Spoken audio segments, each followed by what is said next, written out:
I found out my best friend was dating my ex-wife behind my back. Using money I lent him, so I exposed them both.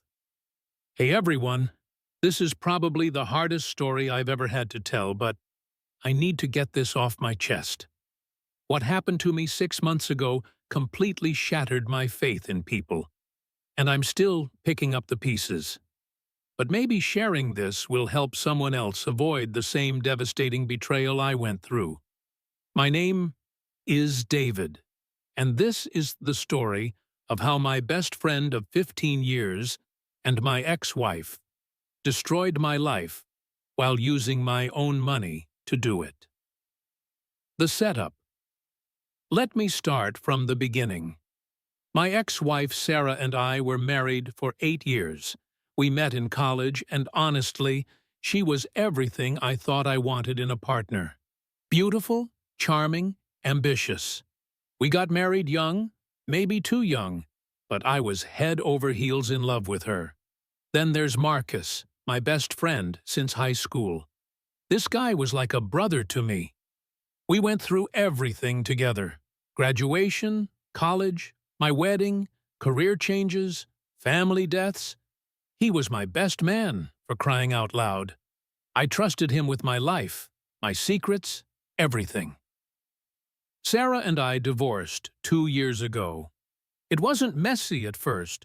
We just grew apart, wanted different things. She said she needed to find herself and wanted to travel, experience life. I was focused on building my business, working 60-hour weeks. We tried counseling, but it didn't work out. The divorce was relatively amicable, or so I thought. After the divorce, Marcus was my rock.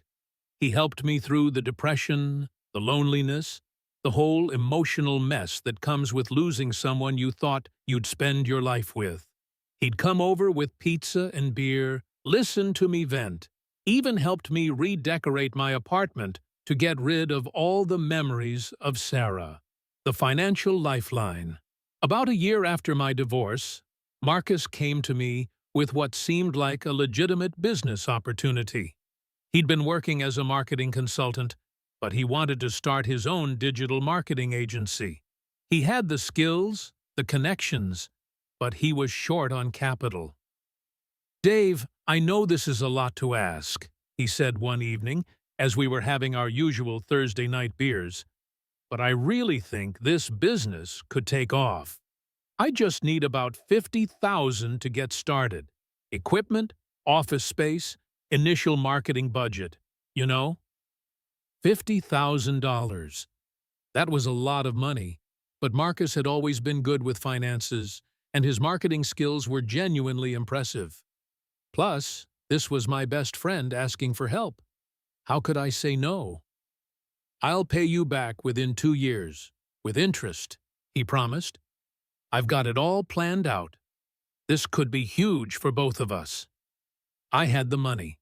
My business had been doing well, and I'd been saving aggressively since the divorce. Part of me saw it as an investment, but honestly, I would have given him the money even if I knew I'd never see it again. That's how much I trusted him. We drew up a simple loan agreement, nothing too formal, just enough to make it official. Marcus was so grateful, he actually teared up when I handed him the check. "You're saving my life, man," he said. "I won't forget this." Those words would haunt me later, the red flags I ignored. Over the next few months, Marcus seemed to be doing well with his new business.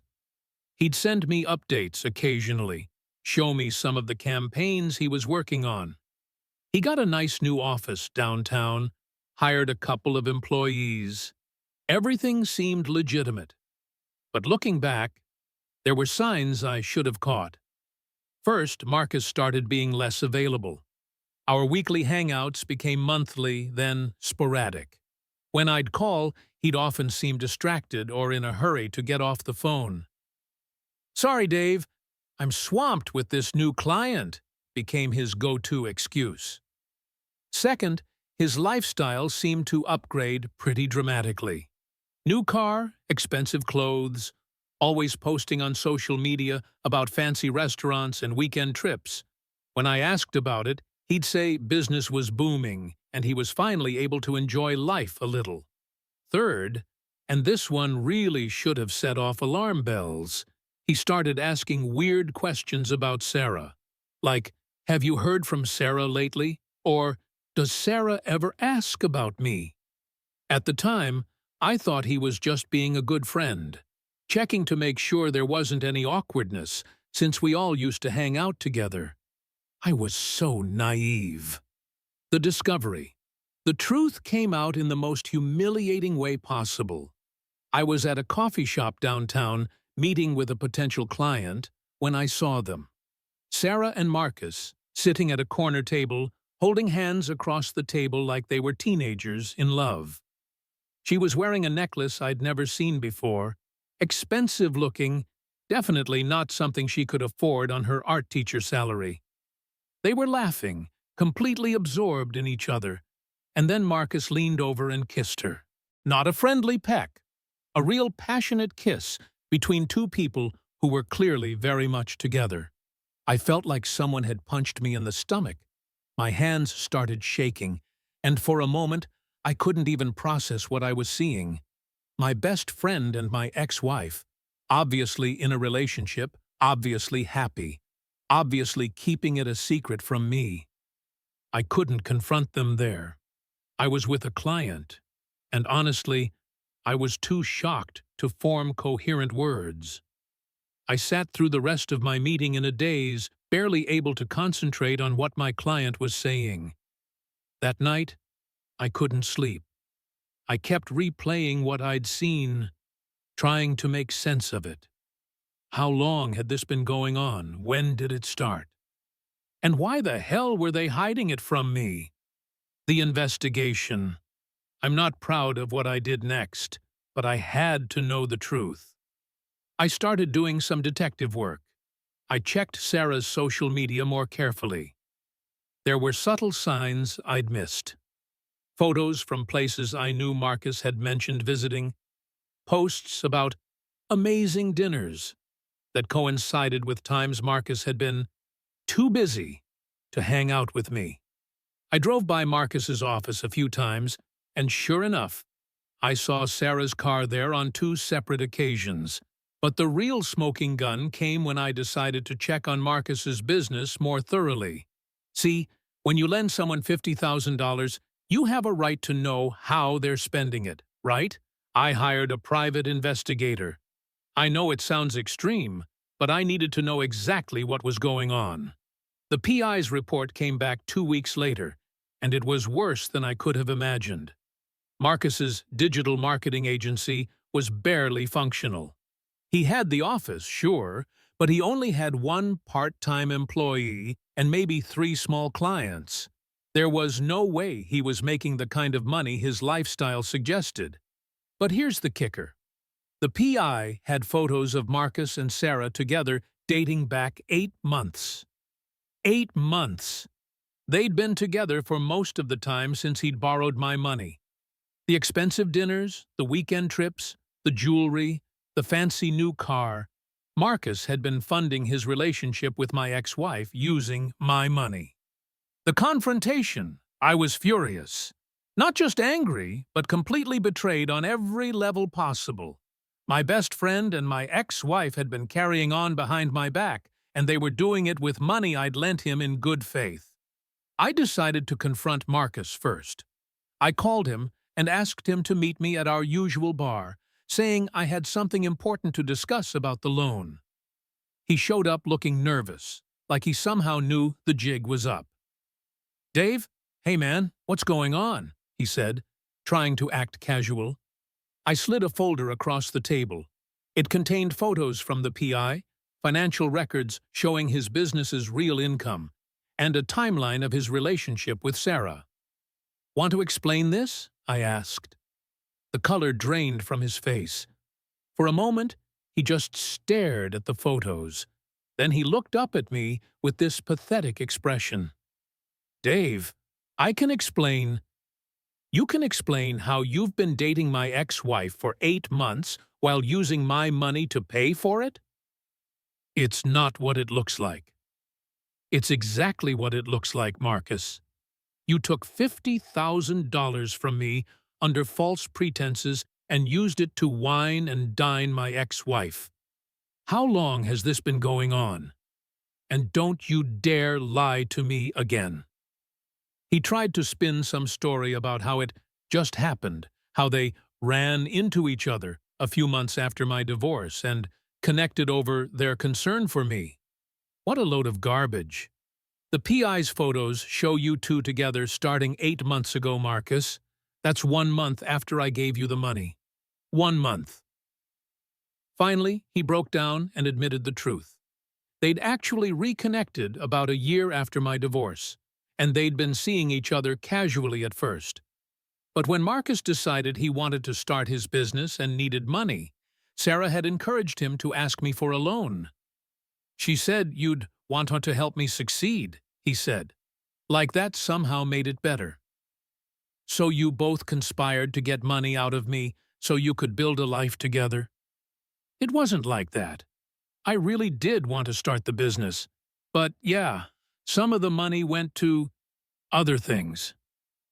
Other things, like financing his relationship with my ex-wife. The exposure. I left that meeting with Marcus promising to pay me back, begging me not to tell anyone what had happened, saying it would ruin him if people found out. The audacity was incredible. But I was done playing nice. First, I went to Sarah. I showed up at her apartment unannounced with the same folder of evidence. "You have some explaining to do," I said when she opened the door. She tried to act innocent at first, but when I showed her the photos, she crumbled just like Marcus had. "David, I'm sorry you had to find out this way." "Find out what way, Sarah? The way where you and my best friend have been lying to me for months while using my money to fund your relationship." She started crying, saying she never meant for it to happen, that she and Marcus had found love and didn't know how to tell me. She claimed they were planning to come clean eventually. "When, Sarah? When were you planning to tell me?" "After Marcus had spent all my money." "It's not all gone. Marcus is building a real business. His business has 3 clients and 1 part-time employee. He's been using my loan to pay for your dates, your trips, your jewelry. You both used me." But confronting them individually wasn't enough. They'd humiliated me, lied to me, and stolen from me. I wanted everyone to know what kind of people they really were. Going public, I decided to go nuclear. I wrote a detailed Facebook post explaining the entire situation. I included timeline evidence, without the PI photos for legal reasons, financial information about the loan, and my own screenshots of text messages where Marcus had lied about being busy when he was actually with Sarah. The post went viral in our social circle within hours. Marcus and Sarah were both tagged, and their mutual friends, family members, and business contacts all saw exactly what they'd done. The responses were incredible. People were outraged on my behalf. Marcus lost 2 of his 3 remaining clients within a week. Sarah's family reached out to apologize to me personally. Even some of Marcus's family members contacted me to express their shock and disappointment. But I wasn't done. I also reported Marcus to the Better Business Bureau for fraudulent business practices, since he'd misrepresented his business when requesting the loan. I consulted with a lawyer about pursuing legal action for the money. The social fallout was swift and brutal. Marcus and Sarah went from being a secret couple to being social pariahs in our community. Their relationship, built on lies and deception, couldn't survive the public scrutiny and pressure. The aftermath. Within a month of my exposing them, Marcus and Sarah broke up. Apparently, the stress of being publicly called out for their betrayal, combined with the financial pressure of Marcus losing clients and Sarah dealing with family disappointment, was too much for their great love to handle. Marcus tried to reach out to me several times, alternating between begging for forgiveness and trying to blame Sarah for seducing him into the whole scheme. I blocked him on everything. Sarah sent me a long letter apologizing and trying to explain her actions, but it was too little, too late. She moved to another city about 3 months after everything came out. As for the money, I managed to recover about 30,000 of the 50 I'd lent him. Marcus had to sell his car and close his office, but at least I got most of it back. My lawyer said pursuing the remaining 20,000 would cost more in legal fees than it was worth.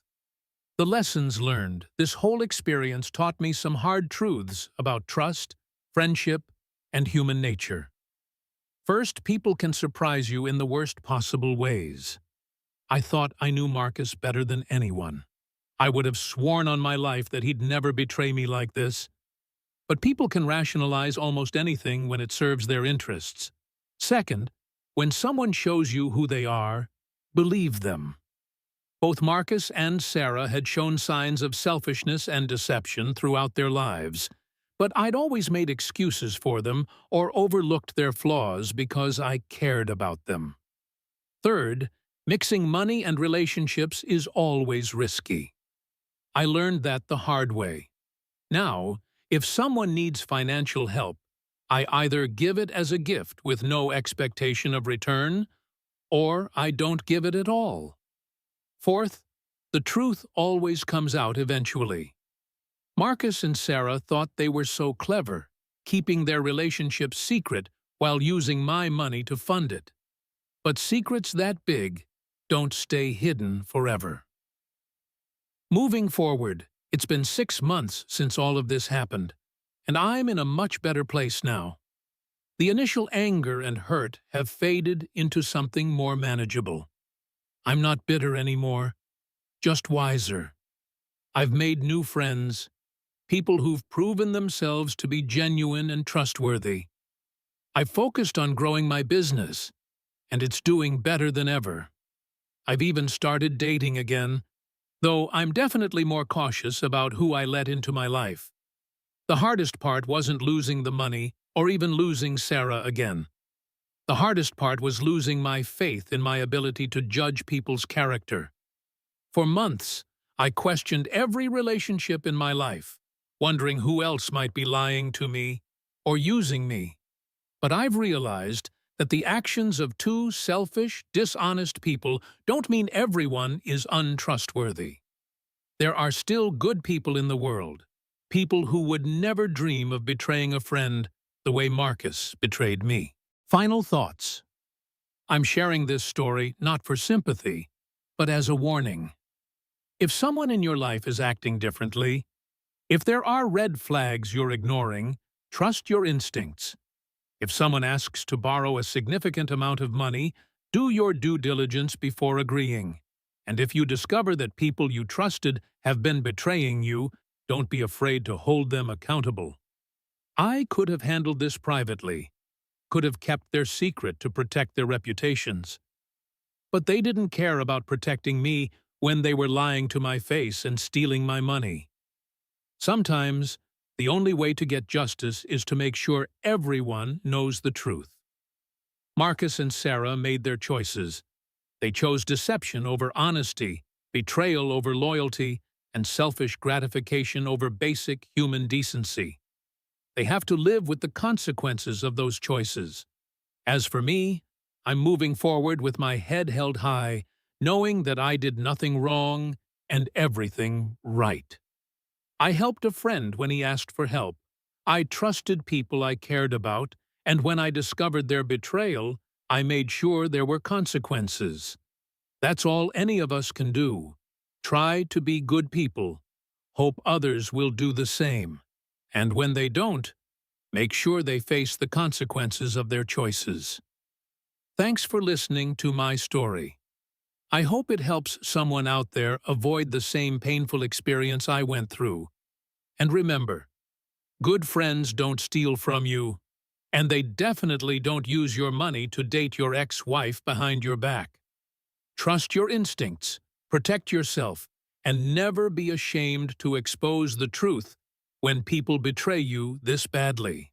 You deserve better, and the world deserves to know who these people really are.